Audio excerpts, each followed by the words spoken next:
what do I always do in this spot? We drink alcohol. Let's go, get a bottle of vodka, drink alcohol in the house, and now we feel safe when we're going into the nightclub, right? So that voice in your head is saying to you, drink, drink, drink. That's the drug, right?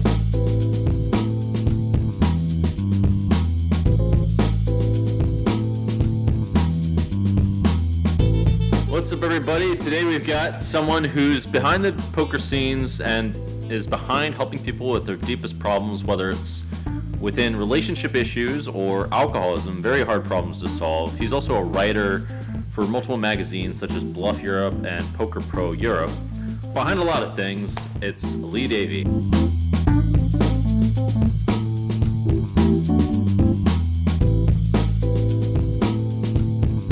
Hey, what's up? Good to see you, Daniel. It's nice to be at the other side of the camera. It's usually me interviewing you, so this is going to be an interesting experiment. Yeah, usually I'm the one who's being interviewed, I believe. But the tides have turned, and we're checking out what's been going on with you. We're going to talk a little bit about your poker journey. You did play for a while. I guess you still play somewhat, but you've got a full-time career, basically acting as people's, almost like their life coach in a couple ways. But I'd like for you to clarify that. But I remember reading specifically about a major hand that you had that made a profound change on yourself. This 10-8 suited hand, when you had to make $60,000. Would you like to talk about this hand? I don't actually remember the hand, but I can tell you the context of why it was important to me. Oh, I was just gonna say there were some aces involved, and you were all in. And there was some pre-flop action. I take it didn't go that well. Well, I guess the hand details is irrelevant. Like, the message behind it is kind of important. So back then I was playing poker. But I was playing poker with money that I didn't have. And I was a gambling addict. I was gambling on sports. I would say in all of my addiction around betting, actually poker was the one thing that I kind of had under control. But I was in the GUKPT main event in Blackpool, which was like the biggest buy-in event I'd been in at the time. So 1K or something. And there was 12 left. And I now know, because I coach people in poker stables, and I've been around the poker industry, and I work at Triton in high stakes, and so I know what you're supposed to do and how you're supposed to be. But back then I was just all about the money. Like, I wasn't thinking about being zen and calm and just winning the next hand. I needed that 60K to pay my debt off, right? And so when I eventually lost the hand, I was crushed. And I remember getting my winnings. It was like 2.5K or something, and then I went over to the cash game and just dusted it off, like in next to nothing. But I guess the reason that poker hand was really important to me was the desperation. Daniel, was like I was a father, I was a husband, and my wife had no idea that I had this addiction that I had. I think it was £30,000 worth of debt at the time. I had no way of getting out of it. I'd run out of credit cards, and it was just a real low point for me. And poker is cruel in that respect, because you're just 12 places away from so-called solving your problem. Of course, I'm not solving my problem, because there's a lot of root cause stuff going on there. But yeah, that was the hand, really. Excuse me for laughing. I mean, I didn't mean to offend you with the laughing, by the way. No, just the 12 places idea. It's nonsense, right? But back then, my brain's working very differently, right? Okay, so firstly, what was the realization with how you were going to change? That's the first question I have. I've got a few questions for you. The realization that I had to change actually came later than that. So it was around the age of 35. I had been married for near enough 15 years at that point. I was I had a very senior position in a rail freight logistics company called DB Schenker Rail, and it was a really tough time, right? It was like around 2007, 2008, world was in economic crisis. We weren't moving any steel, and I was under a lot of pressure to cut a lot of costs. And so I was upsetting a lot of people's lives. We were making a lot of people redundant. We had a lot of strike action, a lot of pickets. I had death threats aimed at me because of the changes we were making to reduce costs. And it was really difficult. Oh, and wow. at the same time, I'm drinking every day. And so is my wife. And we had this little boy.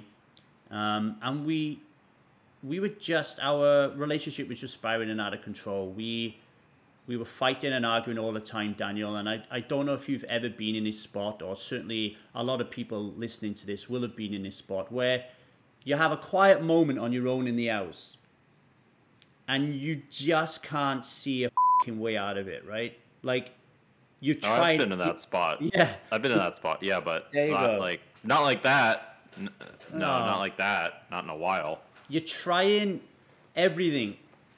Like, you love this woman. You want to do everything you can to be the best husband you can, the best father, but you just keep fucking it up and you cannot find a way out of it. So then the common denominator at the time was alcohol. So I'm like, okay, if I stop drinking alcohol, maybe she will stop drinking alcohol. None of us will drink it. And then if we don't drink, we'll have no problems. Like, that was my idea. So I just... That's a good idea. That's a good one. So I just stopped drinking. And at the same time I stopped drinking, I stopped gambling. That was 12, 13 years ago now. So I haven't gambled for 13 years, not so much as put the lottery on. Basically in a bid to save my marriage. That didn't work out. We ended up getting divorced. However, the way that I gave up alcohol was really important to me, and it opened up a whole new paradigm of how I viewed alcohol consumption in the world. And what I found and how I changed my belief system then led to me to say, holy I need to help more people see what I see. And that's how what today I call the Strive method and my Strive community all came about. And how I now help people today, not just, I call it becoming alcohol free as AFAF, but much more than that, right? Like, AA can help you stop drinking, but does AA help you deal with the reasons why you were drinking in the first place? So we're all about helping you to become alcohol free, but also then moving on to live a self-led life. Because when I got divorced with my first wife, I then fell in love with Liza, who you know. Me and Liza have been married 10 years now. And there are numerous times in the past where Liza could have easily have divorced me. Yet I wasn't drinking. So now I'm realizing, holy shit, alcohol actually is not the problem.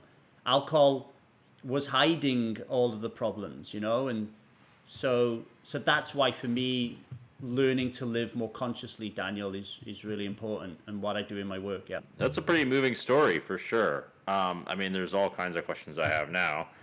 I certainly can relate to the idea of not being able to fix something and thinking, like, no matter what, it seems like I mess up. Although I personally ended up coming to a different conclusion. I was able to, I mean, it seems like in those situations you have to just get out, like, just walk away. I want to ask, so how did you actually get over those problems? If, like, alcohol, yeah, I know that makes a lot of sense, because normally those sorts of things are symptoms of the real problems. So how did you get over the real problems?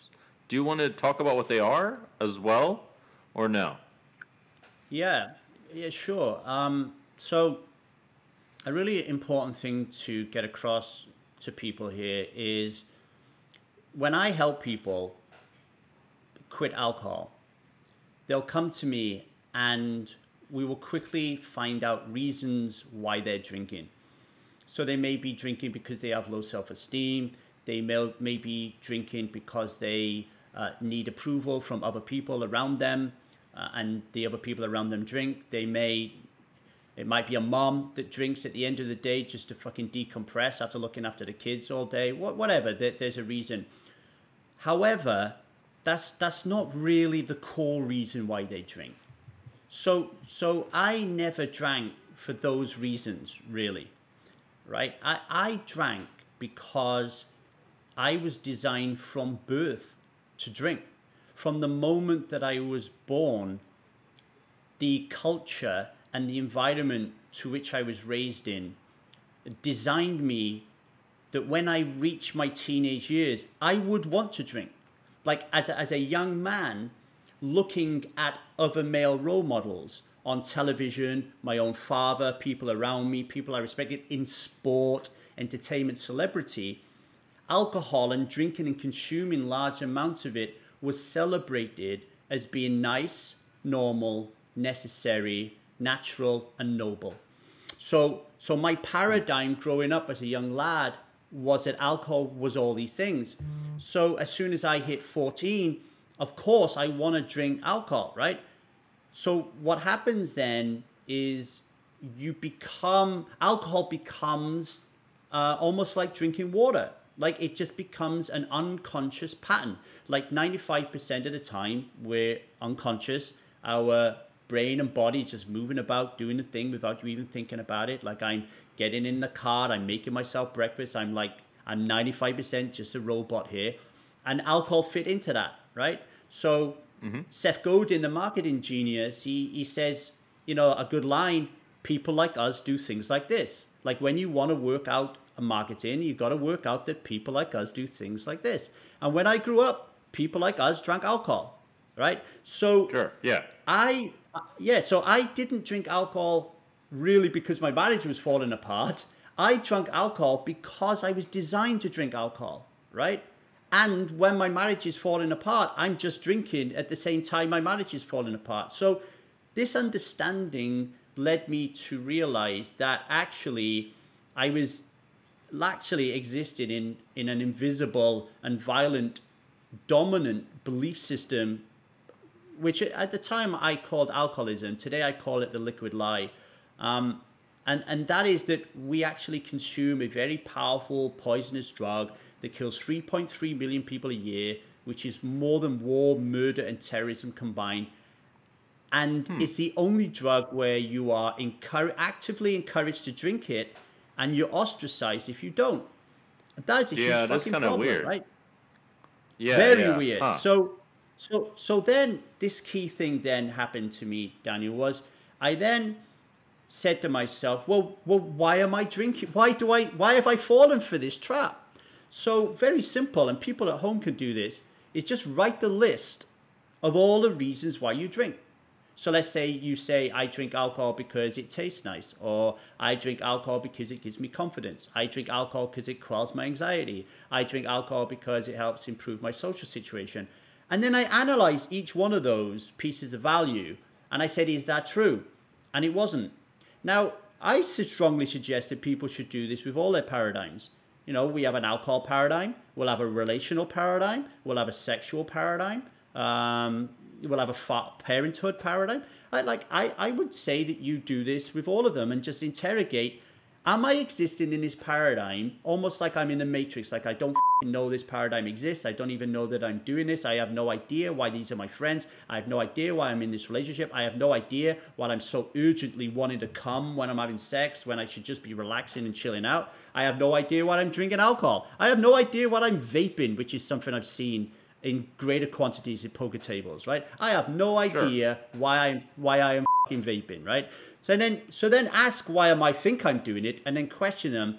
And do you know what I come up with, Daniel? There was not one reason, no value at all in why I was drinking alcohol. And that blew my mind, because that then made me realize, oh, I'm actually reliant on this. I'm not drinking because it tastes nice. I'm not drinking because it improves the social situation. I'm not drinking to say because my marriage is up. I'm drinking because I know no other way, and I'm relying on it. And then I was like, okay, I don't want to be reliant on anything. Like, I don't like to be controlled by anything, and alcohol is controlling me. So it's gone. And because I had no value, like there was no value in it, it was really easy for me to drink. I rewrote my paradigm around alcohol. It wasn't nice, normal, natural, necessary, noble anymore. It was just what it is. A powerful poison that is a neurotoxin killer. It you up. It ruins everything in your life. And I was like, okay, I'm done with it. And then, so that's how I stopped drinking alcohol. I can go on to like what I did then later on to help get to the deeper root issues, but you cannot miss this deep issue that there's a ready-made numbing agent that stops you working on your shit, and it's legal and it's promoted heavily in the world as being acceptable, right? Oh, for sure. I want to draw a parallel here, by the way. I mean, this is partly what got me to the idea of pursuing spirituality, is because like the release from all these kinds of inhibitions, or like various forms of drugs, and the release from all these things, the release from like needing some kind of like way to cope with reality is actually called like that's what at least the pinnacle of like spiritual growth would be called it's called moksha in Hinduism, but nirvana is very similar. But alcohol, I think it's, if I just tell me if I get it right, but it would be just a way of like, you've got some other issues and you drink alcohol to essentially null the pain from those issues, or you used to drink alcohol and then one day you realized, okay, this alcohol is not actually doing anything for me. What the holy shit. It's causing me more problems and I need to stop this. Is that accurate? Yeah, I think I was saying to your producer, Ben, you know, we were having a chat before you came on here, and I was saying to him, it's not until you stop drinking alcohol that you realize that you really realize that it doesn't give you anything. It's almost like you can get it theoretically. Yeah, this thing doesn't give me any value. I can get it theoretically. But now I've stopped and I don't have it anymore. I can quite clearly see that it did nothing for me. Right, so I tell this story, Daniel, about I have a friend, and we both have mutual friends in common, right? Let's call them Frank and Francine, and I say to my friend, when you go round to Frank and Francine's house last night, did you have a great time? She's like, yeah, we had an amazing time. And I said, and how much did you drink alcohol? She's like, yeah, we went round there and we had a drink. We had a couple of bottles of champagne. I would say, okay, if you was to rate the experience out of 10, what would it be? And she'd say, well, it's like 10 out of 10. And I say, oh, I went round Frank and Francine's the week before. And she's like, oh, yeah, did you? Yeah. Did you drink? Well, no, I don't drink. Oh, did they drink? Well, actually, because I didn't drink, they didn't drink. Oh, did you have a good laugh? Yeah, we laughed, we went deep, we connected, we talked about our sex lives, we talked about our relationship problems. My friend Frank broke down, cried because he's really struggling with meaning and purpose, and I was there present and be able to show up for him. Oh, and how would you rate that out of 10 out of 10? I would rate that 10 out of 10. And I didn't have an hangover. Nobody did. We weren't disconnecting slowly. Because what happens when you drink alcohol, Daniel, is every sip you take, you slowly get further apart from yourself and your faculties and the person who you're talking to. When you don't drink, sure, you can be 100% focused and concentrated on the other person. The only thing standing in your way is what you refer to, and that's the drug of your thoughts and your internal paradigms and belief systems. You know, sure, I would refer to Dr. Richard Schwartz and his work around internal family systems here, where he says that there is a part of us, our essence, our soul, our spirit. The part of us is in a flow state when you're at the cash game tables, Daniel. That is yourself, right? That is yourself. And then we had the ego, which is split up into multiple personalities. And these multiple personalities, Richard Schwartz calls parts. And it's the parts that, what I say, dip below the line into victim consciousness. And their job is to keep you safe. Now, if one of these parts' job has been for 20 years to keep you safe, to drink alcohol. So let's say you want to go out to a nightclub and you feel really nervous, i.e. we're unsafe, and a part then gets activated, so it's dysregulated, sympathetic nervous system kicks in, and that part is like, okay, I need to save us here and make us safe. What do I always do in this spot? We drink alcohol. Let's go, get a bottle of vodka, drink alcohol in the house, and now we feel safe when we're going into the nightclub, right? So that voice in your head is saying to you, drink, drink, drink. That's the drug, right? So even when you take the alcohol away, like imagine you take the alcohol away after 20 years, that voice is going to be saying, what the fuck? You've just taken my safety mechanism away from me. Now we feel completely unsafe, right? So now I need to take cocaine, or I need to take weed, or I need to do something because I don't have anything to backfill this huge hole that you filled. So like you need, when you're helping someone to quit alcohol, you really need to give them the tools or something else that they can use to keep themselves safe. They need to feel safe. If they don't feel safe, keep drinking alcohol until you can find a way of feeling safe. Otherwise, your likelihood of you relapsing is just really, really high, right? So that's what I think. That's what I think you're getting at. Yeah. Well, I think it's you have to kind of reconfigure your own biology, your own neurobiology, is my understanding of it, right? Because you can't just like simply look at the concept and like, oh, you're right, alcohol is bad for me, I'm gonna not drink alcohol. It's more than that, and it makes a lot of sense what you said about like once you unhook yourself, you see. Okay, I mean, I was never an alcoholic, but it makes a lot of sense to me because I've experienced variations of this. I've had versions of what you're talking about where I just wasn't going to, like, change myself, and then somehow I got around to the idea of it, and I did change myself, and I was like, you know what, you're right. The idea of victim consciousness, for example, that you mentioned, is eventually it hit me like, wow, this is actually really a losing game. And I just had to like change it. I've had experienced that, for example. I've had other issues. I want to hear a little more about how you did fix that. How I did fix it, yeah. I mean, do you agree with what I said? Does that parallel make a lot of sense to you? Yeah, it does. I mean, and I think learning about victim consciousness is so important, particularly in poker. Like I imagine there's so many people who play poker listening to this podcast. If you are sitting at the poker table hoping that you're gonna hoping that the next card's gonna turn over and you're really invested, you're in victim consciousness, right? Like you're in victim consciousness. If you don't get the card, you're making the deck the villain, and you're making yourself a victim in that case. And the greatest players in the world, like this guy I'm speaking to, they try their very best to rise above that and to be very dispassionate about that, and to be most of the time, to not let it most of the time not let it affect them. What happened for me, Dan, is like I stopped drinking alcohol, and wow, I could talk for gazillion hours on the liquid lie and alcohol reliance and how it all works and all that kind of thing. But we won't go there. People can always reach out to me and ask me about that. But I think the next key thing that happened was, in terms of my own personal development, around COVID,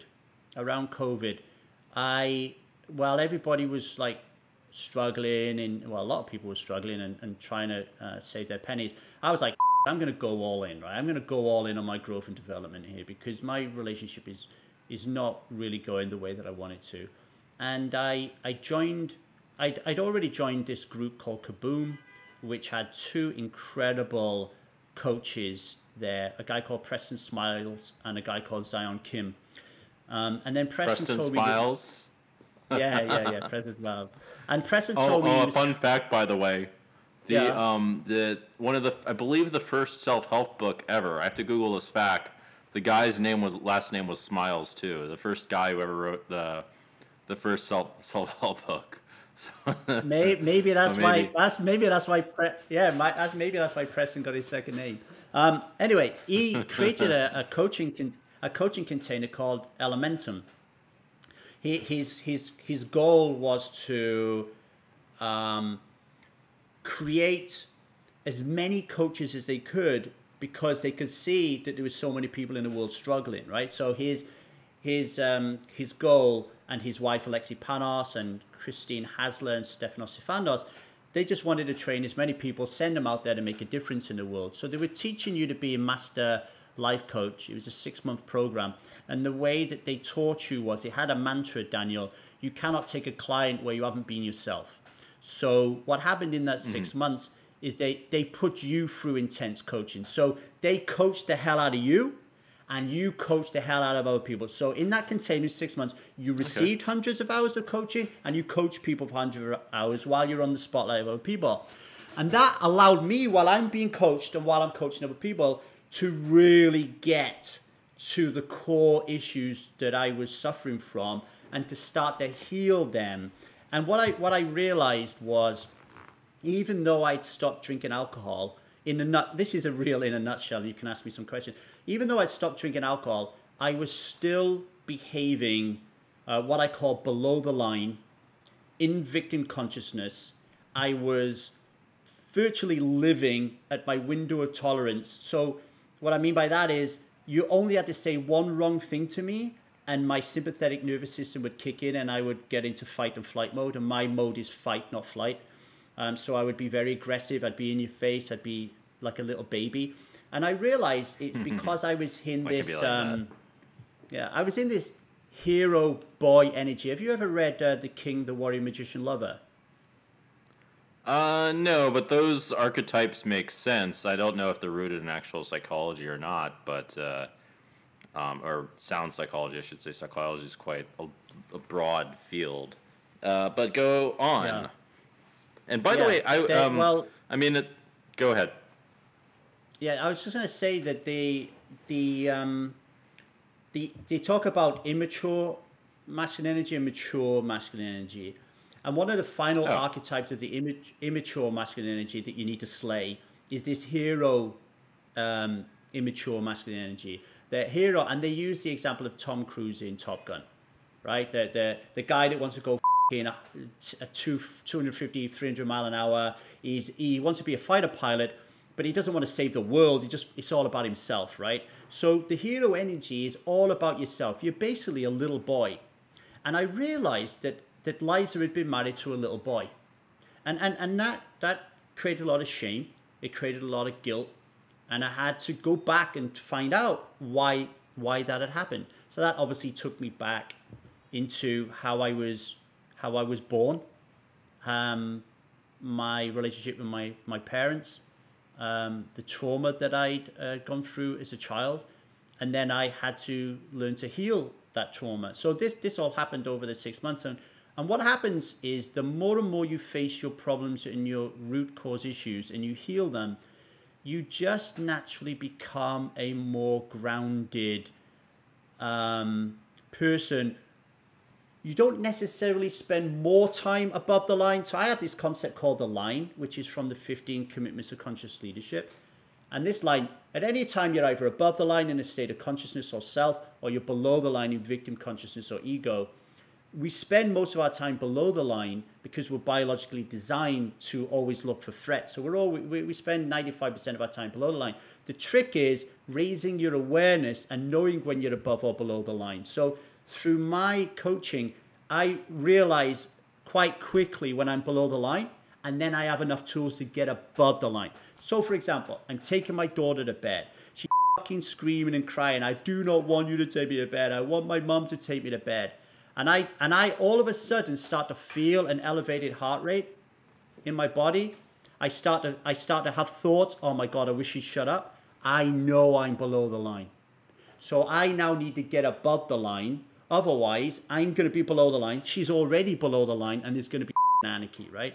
So she needs me as her father to get above the line into a state of self, into a state of consciousness, and meet her at her level, and meet her with compassion, with curiosity, with connection, and allow her to have her melting down moment, to call me all the names, to have a screaming fit, and then be safe in doing that, and then calm down. Now that was massive for me, Daniel, because if you can imagine getting into fights all the time, fights are just about the desire to be right. Now that's the below the line victim consciousness behavior. I don't think there's a need to fight. I believe that if you can get above the line into a state of consciousness and just allow the other person to be seen and heard and feel like they matter, there's no need to get into the fight. Now, that being said, you got to think about the programming that comes into being a 48-year-old man, right? Like, I teach my clients, don't worry about not fighting. Like, if that's your goal, you're gonna lose. You're gonna fight. What you need to do is become really effective at repairing those ruptures. So you fight, you get out of integrity, you really hurt somebody, you've got to give that time, you've got to give that person time, and then you've got to go back and you've got to get back into integrity. How do I do that? By taking 100% responsibility for the way that I responded in that moment, and for acknowledging how I imagine that made them feel, and then putting an olive branch out there to see whether or not we can get back into integrity. I mean, even communicating with them healthier and acknowledging and apologizing is getting back into integrity. But those ruptures are really important, because your partner's then going to trust you more, right? I mean, I look at it as basically very similar to poker logic. There's a lot of actions that you can take, like offering an olive branch of sorts, which can lead to a mutually beneficial situation, certainly if you value the relationship. Like, a lot of the times it's really annoying, because you do have to do the annoying thing to value the relationship quite a bit. But in the long run, it pays, well, that's one way of looking at it. It doesn't literally pay, but you save your relationship. Like, whereas if you keep making, causing fights or whatever it is, someone's going to be like, I don't want this. Like, it's, that's how I personally look at it. I could give you a really silly example on how this works, right? So, like maybe 5 or 6 months ago, we have 2 couches in the living room. My wife, Liza, wanted to get rid of one of them. And I said, let's just get rid of it for free. No, I want to sell it. So somebody comes to me and says, I'll buy your couch off you for £100. I says to Liza, someone will buy this couch for £100. She says, no, I'll wait until I get one that I want to buy, and then we'll sell it. And I said, you're going to regret that, because I don't think you're going to get anybody else selling it for 100. 6 months later, she says, I want to sell a couch. And I said, she said, how much? I said, well, we could have got £100 for it. No, we couldn't. No, we didn't. Nobody wanted to buy it for 100. So now we have an issue. We have a point of conflict, right?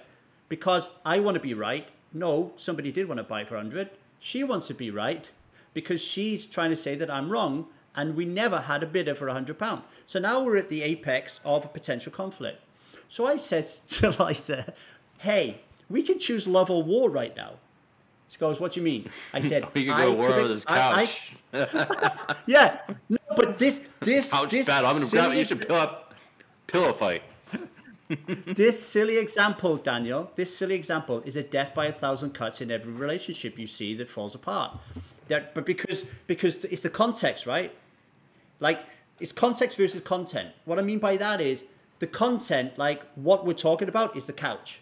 The context is how we show up to talk about this fight, right? So you can choose to turn up from victim consciousness, and I find if you do that, you'll do that in most areas of your life. Or you can choose to show up from consciousness, which if you do that, you're more likely to do that more in your life. So I'm choosing to show up now in consciousness. So I say to Liza, we could choose love or war. And she said, what does that look like? I said, well, I can agree that I could be wrong. I could do that. And you could agree that you could be wrong. And then we could just move on, right? And she said, yeah, that sounds really wonderful. But there's only one problem. And I said, what's that? And she says, you're fucking wrong, right? Now, so she wants to fight, but I don't want to. So I just laughed, right? I just laughed. It was just funny, right? So I just left it. But can you see there was an opportunity there in that moment for us to both rise above the line, get out of conflict, and go, you know what? I could be wrong. Yeah, I could be wrong, and move on. Because the need and the desperation to be right is what breaks all relationships. But my question to you is, why is it bad? I want someone to change if they're doing things to up your experience mutually. It's like, why not tell the person at the poker table, hey, you're doing this play and it's screwing both of us over. It's the same principle. It's like, well, why would we choose a worse situation for everyone? It's really frustrating when someone chooses something that not only hurts them, but hurts you too. And so why was it bad to want someone to change when they're doing toxic things? I'll use it. First of all, I'll say I don't think it's bad to want people to change. I think it's natural, right? Like if you're in a relationship, like there are so many things that I would that I have on a wish list that I would love that Liza would change about herself. There's things that I'd love my daughter Zia and my son Jude to change, and I'm sure there are things that they would want me to change. So I think that's natural, right? However, we have to. It's about understanding when to have these conversations, right? Like that I think that's the most important thing. So I think in the work of Dan Siegel, who works with children a lot, right? You know, he talks about children being in their left brain and children being in their right brain, right? So if using the example of my daughter not wanting to go to sleep, she's well in her left brain then, right? She's screaming, she's crying, she's dysregulated, sympathetic nervous system kicked in, or what she says she's been taught in school, she's in her red zone, right? And she's lost her shit. And I wanted to change, Daniel, right?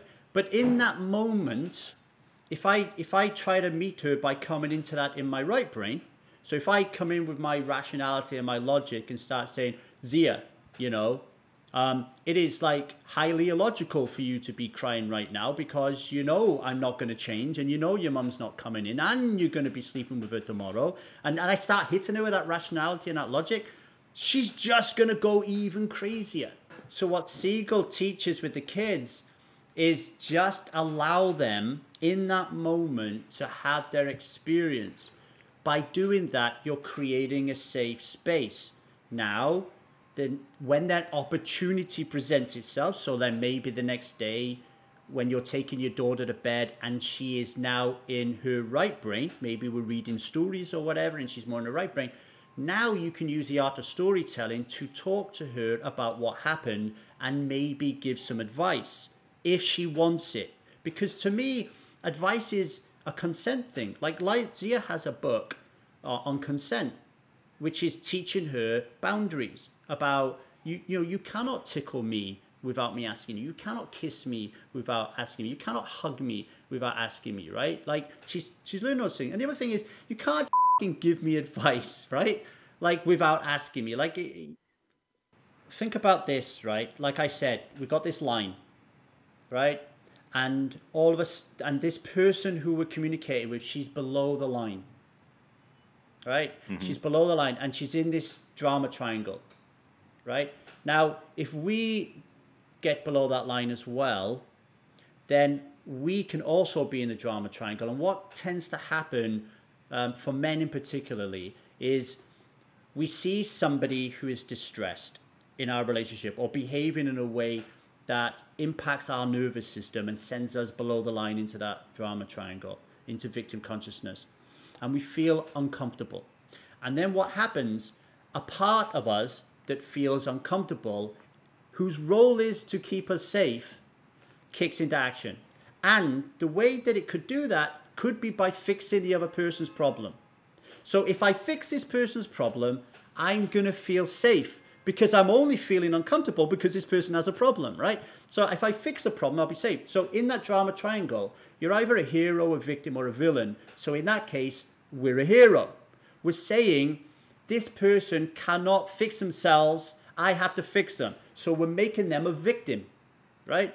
Now, whenever you have been communicated to by anybody, whether it's your mom, your dad, school teachers, poker players, peers, friends, mum, dads, and you are feeling like a victim in that moment, right? That's how it feels for the other person.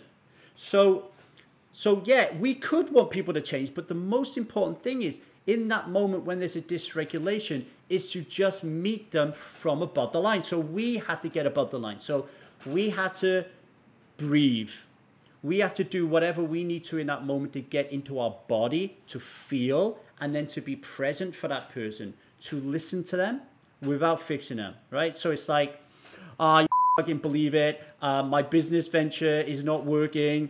I can't get this business off the ground. Nothing works, Daniel. And you're thinking to yourself, yeah, well, you only work 2 hours a week. Like, what the like, get off your ass and do some work. Yeah, and it's just caving in, and my mom hates me. And you're like, yeah, but you never go see it, right? You're thinking all this in your head. Like, you don't say that shit. You just think to yourself, wow, she's really struggling. When was the last time I really struggled? And the other trick that I use is love. Like, I just look at, I love this person. Like, I love her. My job is to keep them safe, not to dysregulate. I love them. So just shut the up, get above the line, be curious. Ask them some curious questions. Not why questions, but more like what questions. What is challenging for you right now? And also empathy, thought empathy, and feeling empathy. So thought empathy is repeating back what they said. So I'm really struggling right now. Wow, you're really struggling right now. That is thought empathy. And feeling empathy is, wow, I'm really struggling right now. Wow, you're really struggling right now. I imagine that makes you feel really anxious, right? So you're just listening to them. And then if you do that more and more, what happens when you listen to them and you make them feel seen and heard and like they matter, their nervous system starts to regulate and go into homeostasis. And they can come down into that parasympathetic nervous system. And that then creates a neurological connection that says, this guy's safe, right? So think about an empty marble jar. It's got no marbles in it, it's just empty. And every time you show up for your partner and you are a direct, your behavior is a direct result, now results in their homeostasis being achieved, you can put a marble in the jar because you're gaining more trust, not just psychologically and consciously, but biologically and unconsciously. Their body is trusting you because you are creating a safe container. Now, if that happens, what you can do is you can then meet them in above the line state in this, or what Stephen Porges in polyvagal theory says, social engagement system. So when we're both in social engagement system, we're really happy, we're above the line and conscious, then you can have a conversation about how their behavior is impacting you. You can have that conversation, but you can't make it about them. You have to make it about you, right? Like, because very often our partners are mirrors to work we have to do. So if, for example, well, that must be true, yes. if Liza annoys me because she's late all the time, then I need to ask myself, where am I showing up out of integrity with my punctuality? Or where am I really envious that she could just fucking late? Right? Like, I'm either envious of her or I'm doing the same thing. So it allows you to say to yourself, how do I change? So I could tell you with all my relationships, Daniel, that the key to my success is being looking inward, right? Because it's a horrible feeling when somebody wants to change you. It's a horrible feeling. And so their parts, their ego will always fight against that. And they won't recognize that you're coming from a nice place. You're coming from a place of, I want to help this person, but you're not helping them from self above the line. You're helping them from parts below the line. And those parts, they learned their strategies to help people when you were 4, 5, 6. So now you've got a 4 or 5, 6-year-old trying to help a 48-year-old, right? And that's never going to work because the strategies don't work. Well, they do, but short term, but not long term. It's not an easy thing to get right from my experience, from what I've seen. People have really pissed me off too. So maybe, no, I guess sometimes, like, I did have this issue myself where I had a problem and I wanted them to just, like, let me chill or whatever it was. Instead, they did what I did, which was try to get my mind off of it. Which is super annoying, actually, by, trying to have a conversation about something else. It was like, this, yeah, that's not what you're supposed to do. It's like very obnoxious, at least from my perspective. So what you're saying does make quite some sense. Can What I was just I gonna comment on that say? example? Can I just comment on that example? Yeah. So using the line analogy, if that person would have come to you from above the line in their state of self, Uh huh. right? Then they can help you, right? They can actually help you navigate and guide you through your emotional turmoil, and they can use strategies to help you. So, for example, with my daughter, if she's really losing it, I can from above the line in state of consciousness say, "Would you like me to help you control your breathing?" And she might say no. Okay, but I'm here if you do, right? So I can from below line, Okay. above the line, but I could Yeah, also meet yeah. you from I can also meet you from below the line. So what does that look like? Let's say me and you are at a poker table. Yeah. You're now in an emotional turmoil, and that sends me below the line because when I was young, when my dad was in the same spot as you, I felt as a child really, really unsafe. So now all of a sudden I'm feeling really unsafe. I'm in my inner child, and now I try to help you from that space. So my goal is not to help you. My goal is to help myself. Do you get me? Like I don't care about your emotional standpoint. I'm just worried that you're That impacting happens. mine. So that's the difference between the below the line and above the line. When you're above the line, I want to help you. When I'm below the line, it's all about me. And this is why drinking Sure. comes into this, because drinking is all about me. If you've ever been out with someone who's drinking, you start off having a nice conversation, but over a while they don't listen to you. They're just fucking rambling on about me. They're not listening to anything you're saying because they've gone way below the line, right? Correct me if I'm wrong, but I think the more something affects someone, because it wasn't always true about me for sure, the more you want to do what you're saying and explore their emotions and like make sure they're feeling heard and safe and that kind of thing. Would That you that's would you the agree key with that? word. The key word there is safety. It's like whenever I work with a client, the number one thing is safety. Okay. It's what we all want. It's what we all need. If we don't feel safe, then we're not going to trust somebody. If we don't trust somebody, we're not going to open ourselves up to receive their energy, right? Like making someone safe just in life.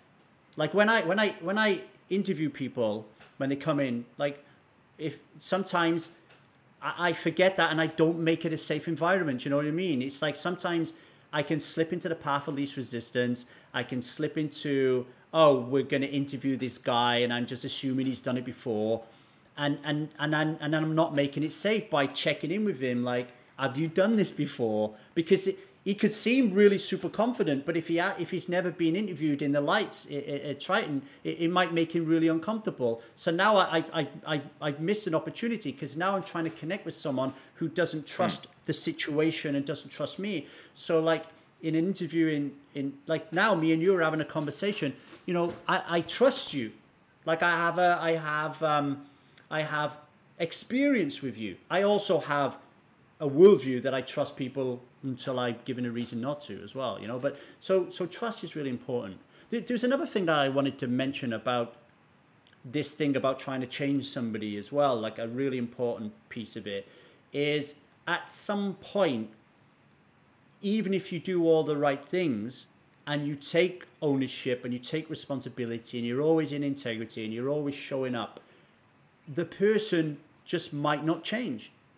And then you have to ask yourself, well, am I willing or do I want to continue to invest my time and energy in this person when there's 7.8 billion people in the planet? And very often when we find it really difficult to break a relationship, that again is an insight into, well, why is that? Why, if I was in my secure attachment style and I tried everything I can in my power, why couldn't I just amicably impact this? So, and there's some people, me included, that don't want to leave a relationship because they're afraid, because they're below the line in victim consciousness. Like they feel like a victim. If I end this relationship, I will feel shame. I'll feel guilt. People will judge me. When my wife asked for a divorce, first time, my first marriage, you wouldn't believe how ugly I felt like I didn't think I would ever meet anybody else. I was 35, and I kid you not, it was like I was 75. I was like, all the best women in the world are taken. No one's gonna like me. Silly things like someone's gonna see my cock for like the first time in 15 years. Like someone's gonna see me naked. Like all this shit come up from my childhood. Like all this inner child below the line shit. And then I went into the dating world in that energy. You know, it's like, so learning to set your own boundaries and understanding what your non-negotiables are, and then leaving relationships in a clean way full of integrity is also a skill, and also really important, Daniel, you know? Oh, of course. I mean, makes a lot of sense. It's not easy to do. No. I want to say, what would you suggest for people to, you know, if they were thinking to themselves, they have these sorts of issues, which are really, you know, not only, you know, easy or fun to diagnose, but to remove. What would you say they should do in order to remove them? And what would you say, you know, similarly, like what would you do to remove, like, to get, would it be related to getting over alcoholism? Is it the same kind of process? Like, what does the process look like? For me, the key thing is raising your self-awareness, is finding a way to raise your self-awareness. Just listening to this podcast, whoever's listening to it, you're already raising your awareness, right? You've tuned into this episode because you want to learn something. And, you know, if you take the analogy of the Matrix, for example, the movie, it works perfectly, right? It's like, you know, at some point, Neo recognizes that there's something not quite right about this world and this existence, and he goes looking for something else. That is really important. How do you get there? Well, you've got to get yourself out of echo chambers, right? Like, you've got to look around you and say, are these people who I'm surrounding myself with, are they challenging me? Are they pushing me to my edge? Are they disagreeing with some of the things that I'm talking about? Like, or are they just agreeing with everything that I do? So like when I was a drinker, for example, I was very definitely in an echo chamber. Everything I said to somebody just agreed with me, right? Like I was not growing or developing my self-awareness at all. So journaling, joining communities and being like we have at Strive, and being vulnerable enough to just share about your day. Like today I went on a podcast with Daniel Jungleman Cates, and it was really cool. May seem like nothing, but if you're not used to sharing your world, right, then that is a big thing. So raising your self-awareness, a really great one is just set a couple of alarms a day. Like maybe you set an alarm at 10 o'clock in the morning, set an alarm at 2, set an alarm at 6, and when it goes off, just pause and just feel, am I in my head or am I in my body? Am I above the line? Like, do I feel grounded and conscious? Am I in self here? Like, am I feeling loving, calm, compassion? Or am I dysregulated? Am I like feeling anxious? Am I worried? Am I concerned? Am I judging somebody? Am I blaming someone, right? Those things will raise your self-awareness, because when I started doing that, I was like, I'm below the line in victim consciousness all the time. So of course my daughter's going to say I'm not safe. Of course my wife's going to say she wants a divorce, because I can see. So then when you raise your self-awareness, Daniel, then the next thing is, okay, what are we going to do about this to get above the line more consistently? You can't go, everybody should have a coach. Like everybody should have somebody in their life that can guide them, not from A to Z, but from A to B, right? Right? Like just what, like I have a coach and she's here to guide me a certain way. And then when she's done, another person will come along in my life and take me the extra step, right? So you're actually alluding, well, you're alluding to the fact that actually, by the way, the spiritual purpose of relationships is to grow, as a matter of fact. I mean, I guess the ideal relationship is where you are actually constantly challenged a bit. At least a bit. It's the ideal growth. Daniel, it's the well, even one further than that, right? Relationships brilliant arena for developing and growing. Being a dad or a mom, boom, like your kids teach you so much more. And in that respect, what I would say, Daniel, is I've just been talking about getting to know yourself, getting to know whether you're in self or part. But in a relationship, really, everybody listening to this, just take a thin slice of where your relationship is right now. A lot of you, right, one of you will be going to work, the other one will be going to work, or you'll be going to work, they'll be looking after the kids, and then you put the kids to bed, and then you'll either sit down in front of telly and watch telly together, and then go to bed, and you may not, right? Or you'll be sat on one couch on your phone, they'll be sat on their other couch on a phone, right? And, you know, like that will be your life, like every day, right? Now, what if you talk to each other? So you very simply, you could say, when is the best day to communicate? So for Liza, for example, she doesn't really want to go deep conversations late at night. Okay, so in the morning, we'll have a conversation. Now, to start out with, maybe you have a talking stick, or in this case, a talking incense stick. So it's my turn to talk, so I got the incense stick. So the rules are, you don't talk while I got this stick, and I'm just going to tell you how I feel. And I might turn around and say, I feel unsatisfied in this relationship. I don't know why, but I'm unhappy. I don't feel safe, and I don't know what's going on for me, but I want to share that with you. There's the stick. And then the other person can say, wow, thank you for letting me know that. Is there anything I can do to help you? There's a stick.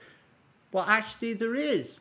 When I come to you and I tell you that this shit bothering me, don't try to fix me. So you can get into that regular, consistent conversation. It doesn't always have to be deep. It could be, today I went on Jungle Man's podcast and really had a good time. Wow, did you? Who's Jungle Man? But you're communicating and you're talking and you're developing trust. Like, you wouldn't believe, my mum and dad just celebrated 47 years of marriage. In 47 years of marriage, they've never had that conversation. Ever. And they will die never having it. Yeah, that is not uncommon. That is just par for the course. That's par for the course in the world that I see, in my coaching world. That is par for the course. I exist in this house. This person exists in this house, but I'm in my silo. They're in their silo, and I'm happy to die that way, right? Because I don't have the self-awareness to know it's even happening, and I don't have the courage and the confidence that comes to that self-awareness to do something about it, right? Yeah. Yeah, I mean, I can definitely see that. I will say there is quite a resistance in general, I find, with a lot of people to the idea of implementing, let me say it like a normal person, of trying things that are a little bit different. Yeah. I think I see that a lot. I don't think that this podcast is going to appeal to those people very much. I decided not to try to directly to appeal to them anyway. But it makes a lot of sense to do what you're saying. I think definitely, like, that's what frustrates me the most, is I would realize healthy solutions to things and point them out. Like, I totally agree with you. Like, why would you not do something like that? Like, why would you not, like, basically debug, would be one way of looking at it, your relationship, so that you don't have problems in the future, if there are problems. But how you appeal, I guess it's hard to appeal to most people. Maybe you'll convince some people on the podcast, though. Well, I mean, there's two things, that could really be difficult there for people. One, the fear of change. So even you could have somebody with the most terrible pain and suffering. Let's say they have a real bad drinking problem. They've got hangover. They've got infidelity in the relationship because of it. They're very distant from their wife and their kid. They just cannot. They reach middle age. This is what normally happens. They reach middle age when they come to strive. They've got no meaning and purpose. They don't know what's going on. They just realize they're in the matrix, and they're like, I don't know what to do. But they know that. Do you know what I mean, Daniel? They know it. They understand it, and they feel safe in that pain and suffering. But to actually change that and not have that is really scary and really uncomfortable. So there's that aspect of it. And then there's the other aspect of it that the body tells a score, right? So let's say somebody, when they were younger, was subjected to horrific abuse. And for whatever reason, the person they're now in relationship with or about to go into a relationship triggers that memory. The body, even not the mind, the body will repel. The body will say, I don't trust this person. Like, I don't trust having a conversation with this person. And it could just be because your voice is like somebody else, or you touched them here, or it could be something. So there's psychology at work, but there's also biology at work, right? Now, this is really important when you're in relationships, for example, where let's say you're in a relationship with someone who doesn't want to have sex because they had sexual trauma when they were younger, and you really want to have sex. You've got to understand that it's not about you per se. It's their, even if they're saying to themselves, I really want to trust this guy, sometimes it's the body needs to heal because the body will not allow them to be intimate with you, right? So there's a lot going on there when somebody is not willing to partake, which is why I feel getting above the line, really seeing them, witnessing and experiencing their struggle and allowing that to be real is really the best way forward, but the most difficult because of our programming and how we were raised as kids, you know? One thing I want to add to that is I'll say that basically your experience is defined a lot by somehow, but your experience is defined a lot by what's on the inside and how you look at things, which I found to be really interesting and really important for a practical perspective. Yeah, I would say in many ways that your inner world, well, I would say like your inner world is represented by your external world, and your external world sometimes mirrors your internal world. So, for example, if we have a lot of chaos in our life and our relationships are really difficult and we're really getting challenged by our children and our wives and our boyfriends and our girlfriends and fellow poker players, then generally your internal world, where you have self and you have all these different functioning parts, are also chaotic. And if you can work on that makes quite a bit of sense. Yeah, I see that. And then too. if you flip it and you consistently work on getting your parts to trust self, because that's what it's all about. If the parts can, so your little princess, your little bitch, your angry the judge, if they can all start to trust self and let self take the wheel more often, then there's more internal harmony and peace within you. Then what you'll find is your external world will start to become more peaceful because you show up in the world in a very, very different energy, and people respond to that energy in a different way, or they don't, and all of a sudden they're not a part of your life. Do you know what I mean?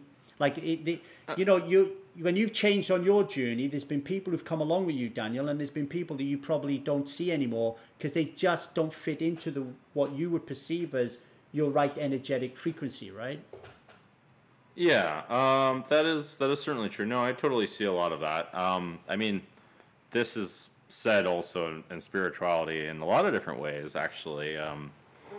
It's just referred to as like heaven and hell. I actually wrote an article about this. Like, you create heaven by essentially building it, and you create hell essentially by building it, or whatever version of thing that you want to describe. They're like places on the inside, and they're also places externally, in a way, but they're not one place. I mean, you can see this in many different ways, essentially, but I like to quote spirituality just because I think there's lots of reason in it that people don't necessarily see, and psychology is kind of like aligning with it in quite some ways, even though it uses like a very analytical approach. And you seem to like a lot of these ideas, or a lot of ideas are at least adjacent to this. I don't know if you specifically, if what I'm saying makes specifically aligns with you. Well, what came up for me when you were talking there was what you focus on is really important. So If you're going to focus on hell, then your energy will go towards hell. If you're going to focus on heaven, then your energy will go towards building heaven.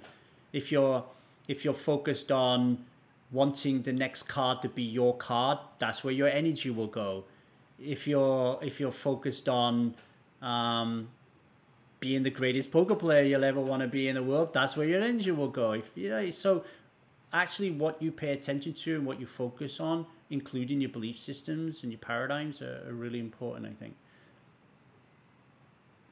100% with that. I do want to talk a little bit about poker as well.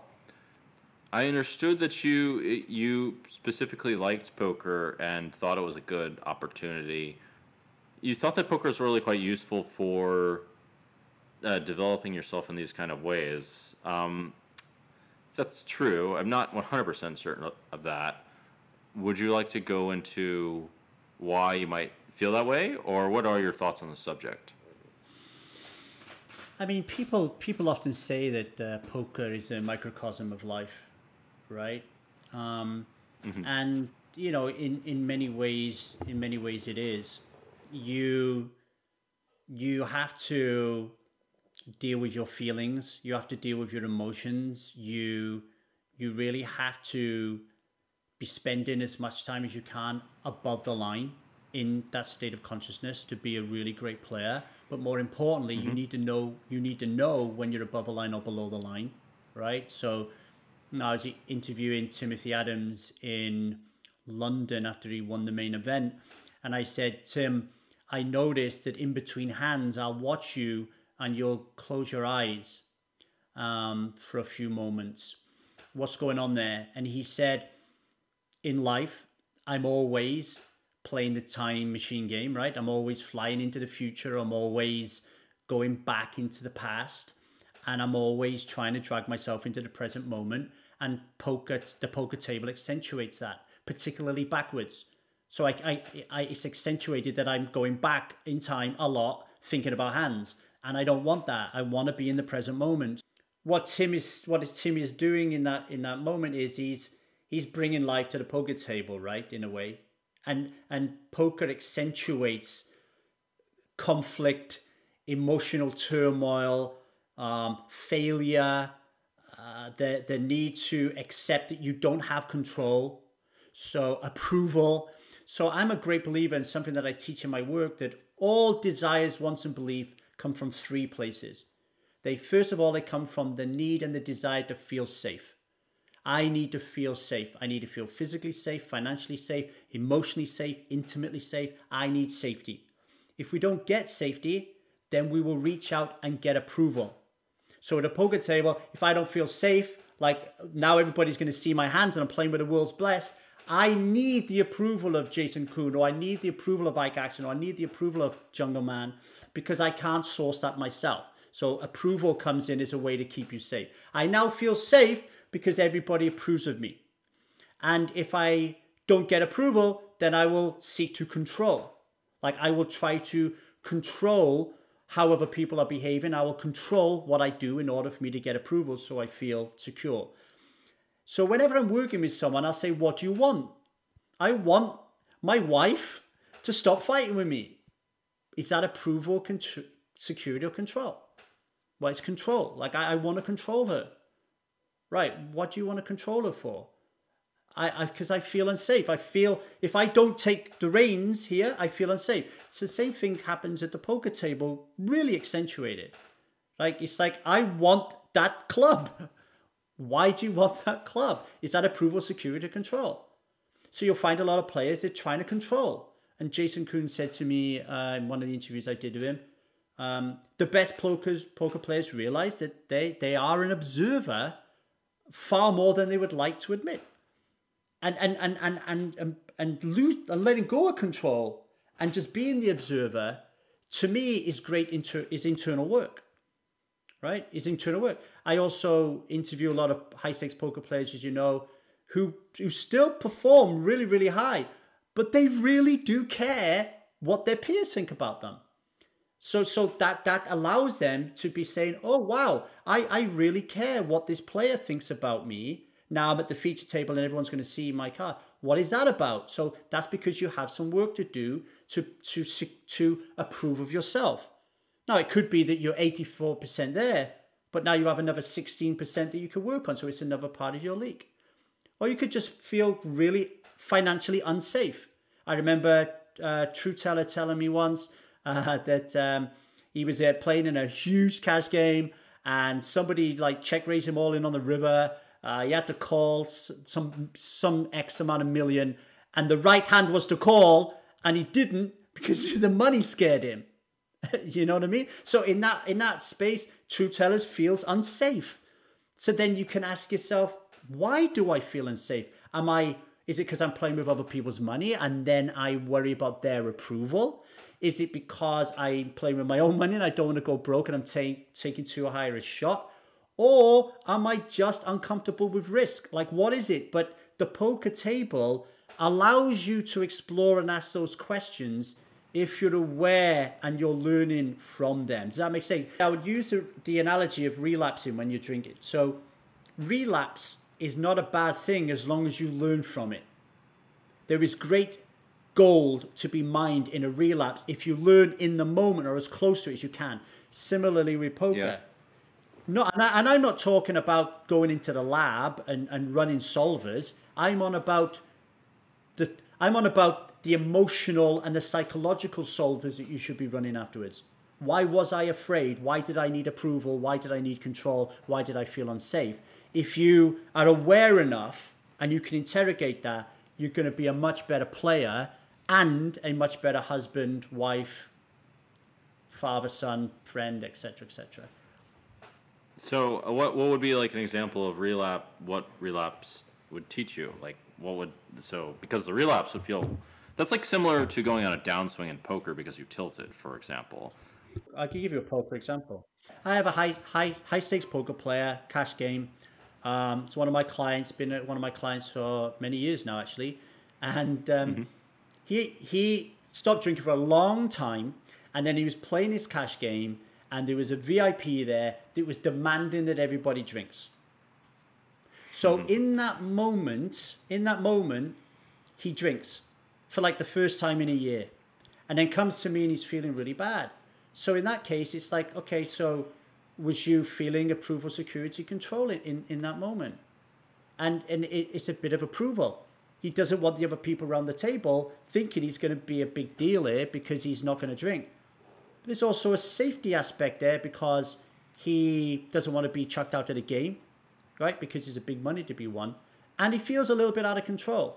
And I was able to show him, because he went back to that game and he didn't drink. I was able to show him and explain to him that if I was there, I wouldn't have drank, but I still would have showed that VIP a good time, right? Right? So he was able in that moment to use relapse and poker to be able to analyze, actually, I'm really worried what other people think about me. I'm worried what the VIP thinks about me. I'm worried what the other people think about me. And that allowed me to go to his childhood. And we got to a place where he was bullied at school for being fat. People used to call him names. And that young part would come out when he was in high pressure situations at the poker table. So he was basically playing poker at high stakes, but this little fat kid who was like 11 was playing, not him in his top ability himself as a 35-year-old. So that's an example of somebody being aware enough to get a coach and say, I want to talk about this issue. Why did I drink? Not why did I raise with Jack-8 offsuit in the big blind with 20 bigs? There's a totally different aspect of growth and development in poker, which I don't think is being explored as much as the solver generation inside of it, if you get what I mean, Daniel. Oh, for sure. I mean, I say this all the time. Why do people use their sort of logic to make the best possible outcome in poker and not simply take that from poker to somewhere else and make this is the jump that I made was, well, why don't I just use this somewhere else, like with my own issues or whatever it is. I mean, that's what the podcast is about, basically, or a big part of it, I should say. I mean, I actually, to be honest, a big part of this podcast is supposed to be, I imagine it to be a bit about breaking free of the matrix, you could say, Yes. about breaking free of being enslaved from things. Whether they're financial or psychological or whatever they are. Actually, that's pretty much the goal of the podcast. So kind of leaned right into that one. We can, we do have to end the podcast now, but it's been great having you. And yeah, appreciate all your insights on things. Would you like to say anything else for the audience who's trying to get over their issues or whatever else? Or tell us about your program. I'll leave with a quote, and I'll tell you about what I'm up to if you want to reach out. I interviewed Paul Poir many years ago, being one of the only people on the planet fortunate enough to do that. And I said to him, what is the mistake you see the most in high-stakes poker players that sit down at your table? And he said they don't have their relationships down pat. They're not working on their relationships, right? And that is the leak they bring in the game. So, this is the kind of stuff that me and Daniel have been talking about, how important that is about getting that right. So I just wanted to say that.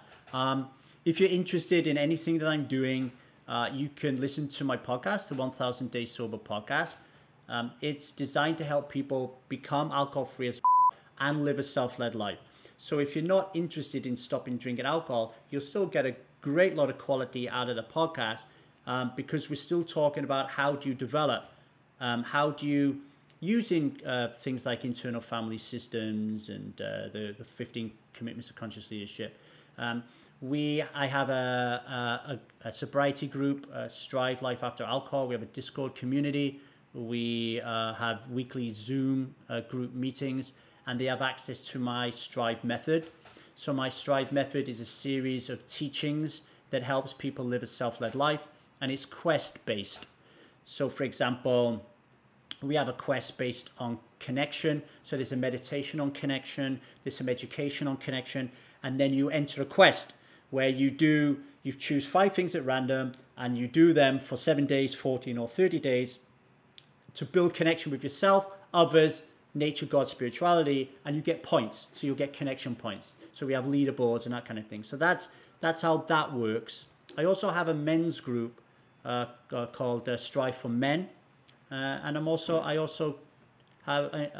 in with Philip Gruesome. We have a little poker community called HPO, Human Potential Optimized, where I help poker players deal with this side of the life.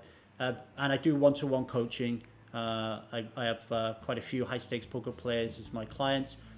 Anyone to know any more about any of that stuff, just email me at thestrivemethod@gmail.com or go to the Strive Method website or listen to the 1000 Day Sober podcast. All right. Well, thank you, Lee, for your time and for everything. It's been great. And yeah, I learned a lot.